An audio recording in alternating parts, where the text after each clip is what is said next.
Hi, welcome back to our channel fscookeryvlogs. ഇന്നത്തെ നമ്മുടെ recipe അടിപൊളിയായിട്ട് ഊണിൻ്റെ കൂടെ കഴിക്കാൻ പറ്റിയ നല്ലൊരു ഉള്ളിക്കറിയാണ് കേട്ടോ.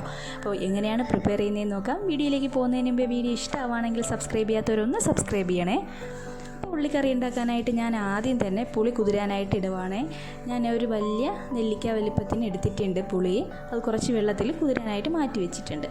ഇനി അടുപ്പത്തോട്ടൊരു പാത്രം വയ്ക്കുക. അതിലേക്ക് നന്നായിട്ട് പാനൊന്ന് ചൂടായി വരുന്ന ടൈമിൽ 2 ടേബിൾ സ്പൂൺ കോക്കനട്ട് ഓയിൽ ഒഴിച്ചു കൊടുക്കുക. അതിലേക്ക് 1 ടീസ്പൂൺ കടുക് ഇട്ട് കൊടുക്കുക. 1/2 ടീസ്പൂൺ ഉലുവ ഇട്ട് കൊടുക്കുക. ഇനി അതിലേക്ക് 2 വറ്റൽമുളകാണ് കീറിയിട്ട് കൊടുത്തിട്ടുള്ളത് കേട്ടോ. ഇനി അതിലേക്ക് കുറച്ച് കറി ലീവ്സും കൂടി ഇട്ടിട്ട് നന്നായിട്ടൊന്ന് മൂപ്പിച്ചെടുത്തതിന് ശേഷം ഞാനിവിടെ ഒരു 10-40 കൊച്ചുള്ളിയും ഒരു ചെറിയ സവാളയാണ് കേട്ടോ സ്ലൈസ് ചെയ്തെടുത്തിട്ടുള്ളത്. അതും കൂടി ഇട്ട് കൊടുത്തിട്ട് കുറച്ച് ഉപ്പും ഇതിനാവശ്യത്തിന് ഉള്ള ഉപ്പും കൂടി ഇട്ട് കൊടുത്തിട്ട് നന്നായിട്ട് വഴറ്റിയെടുക്കണം. ഇതിലോട്ടൊരു 3 പച്ചമുളകും കൂടി ഇട്ട് കൊടുക്കണേ.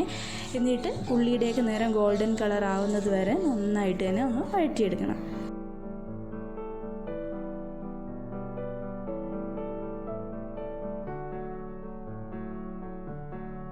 ഇപ്പോൾ ഇവിടെ നന്നായിട്ട് വഴണ്ടി വന്നിട്ടുണ്ട്. ഈ ഒരു ടൈമിൽ പൊടികൾ ചേർത്ത് കൊടുക്കാം. അതിനായിട്ട് ഞാനിവിടെ 1 ടീസ്പൂൺ മഞ്ഞൾപ്പൊടിയാണ് കേട്ടോ ചേർക്കുന്നത്. അതിലേക്ക് 1.25 ടേബിൾ സ്പൂൺ മുളക് പൊടിയാണ് ചേർക്കുന്നത്. കാശ്മീരി മുളക് പൊടിയാണ്.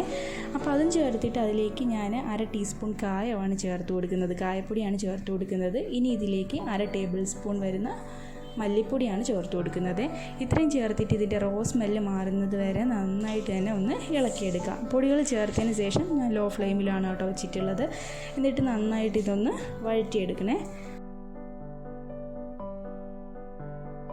നമ്മൾ ആദ്യമേ കുതിരാനായിട്ട് മാറ്റി വെച്ച പുളി ഇതിനകത്തോട്ട് പുളിവെള്ളം പിഴിഞ്ഞൊഴിച്ചു കൊടുക്കുക.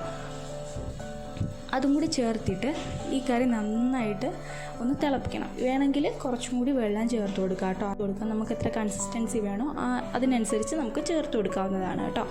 അപ്പോൾ നന്നായിട്ട് ഈ കറി ഒന്ന് തിളക്കട്ടെ. അങ്ങനെ ആ പുളിയുടെ സ്മെല്ലും ആ ഒരു പച്ചക്കുത്തുമൊക്കെ മാറി വരുന്ന ടൈമിൽ നമുക്കിതിനകത്തോട്ട് കുറച്ച് ശർക്കര ചേർത്ത് കൊടുക്കണം കേട്ടോ. ശർക്കര ഈ കറിയിൽ ഈ ഒരു ടൈമിൽ നന്നായിട്ട് പുളിയൊക്കെ ഒന്ന് പാകത്തിന് വെന്ത് വരുന്ന ആ ഒരു ടൈമിൽ ചേർത്ത് കൊടുക്കുമ്പോൾ നല്ലൊരു ടേസ്റ്റാണ് കേട്ടോ ഈ കറിക്ക് വരുന്നത്. അപ്പോൾ ഞാനിവിടെ 1-2 ടേബിൾ സ്പൂൺ ശർക്കരയും കൂടി ചേർത്ത് കൊടുക്കുന്നുണ്ട് കേട്ടോ. ഇതുപോലെ പൊടിച്ചിട്ടാണ് ചേർത്ത് കൊടുക്കുന്നത്.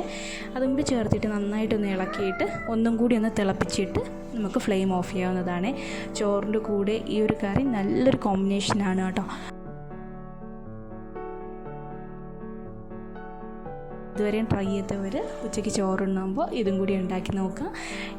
പിന്നെ ഈ ഒരു ടൈമിൽ തന്നെ ഇതിൻ്റെ എരിവ്, പുളി, ഉപ്പ് എല്ലാം ഒന്ന് ചെക്ക് ചെയ്ത് നോക്കുക. എന്തെങ്കിലും ഒന്ന് കുറവുണ്ടെങ്കിൽ അതിനനുസരിച്ചൊന്ന് ചേർത്ത് കൊടുക്കുക. എന്നിട്ട് കറി നന്നായിട്ട് തന്നെ ഒന്ന് തിളപ്പിച്ചെടുക്കുക. ഒരു കറി ഉണ്ടെങ്കിൽ നമുക്ക് ചോറിൻ്റെ കൂടെ വേറെ ഒന്നും വേണ്ട. അത്രയും ടേസ്റ്റി ആയിട്ടുള്ളൊരു കറിയാണ്. അപ്പോൾ എല്ലാവരും ഒന്ന് ട്രൈ ഔട്ട് ചെയ്യുക. നിങ്ങളുടെ ഫീഡ്ബാക്ക് എന്നെ അറിയിക്കുക.